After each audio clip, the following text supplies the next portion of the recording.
So, doing the accelerator, Imagine K-12, the benefits of doing an accelerator. I mean, I think what you guys have right here is amazing because you're getting a lot of the same things out of it. It's about people, people first. Who are you learning from? Who are you surrounding yourself with?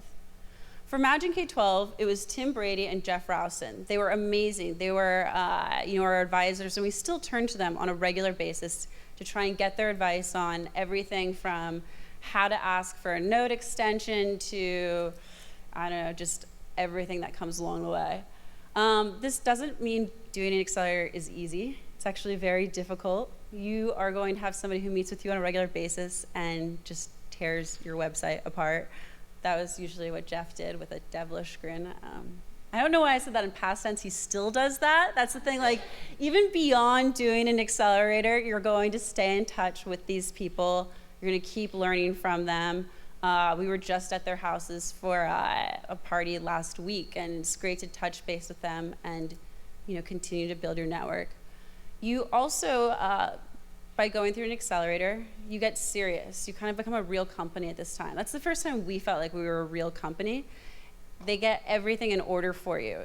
How to set up sort of employment agreements, how to do vesting schedules, reminders to file 83Bs to the IRS.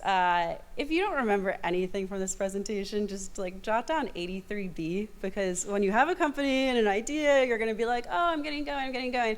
And then you realize that you only had 30 days to file an 83B, or you have all these tax implications. So 83B. Anyway, people, back to people. The other thing that came out of the accelerators that we did is we met some really wonderful people there. The people who are a few classes ahead of us were hugely influential. Class Dojo, Elevate, great companies that we talk to the founders on a regular basis about what to do, what not to do, how to avoid a lot of mistakes. Through founder.org, we again have an amazing network of other founders.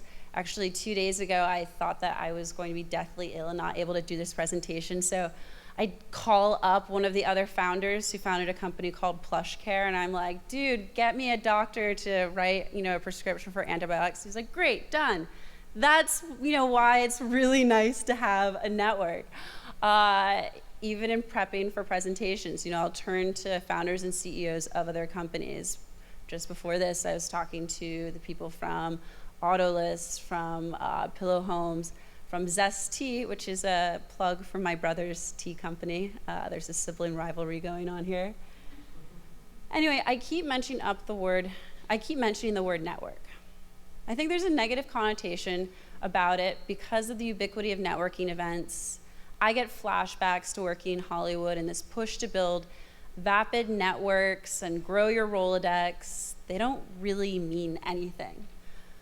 What I'm getting at is more friendships with people who are different from you and can be trusted advisors. There was a recent study by the University of Chicago how the social network around you creates competitive advantage, innovation, and top-line growth.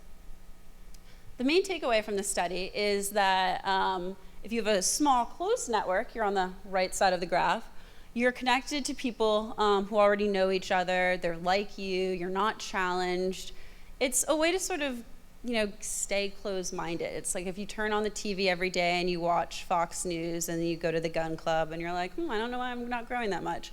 But if you're on the left side of the graph and you have a large open network of people from different experiences, different levels of company growth, you're constantly growing, being challenged, learning from them and what they did, and you're able to achieve a lot more in the long run.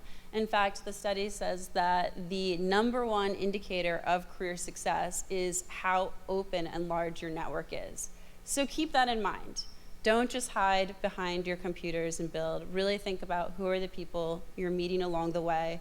When you need to make hires, are you going to be able to turn to people and say, who's the smartest person you know? Can you make an intro? You're going to need to ask that question. You don't want to rely on recruiters. They're really expensive.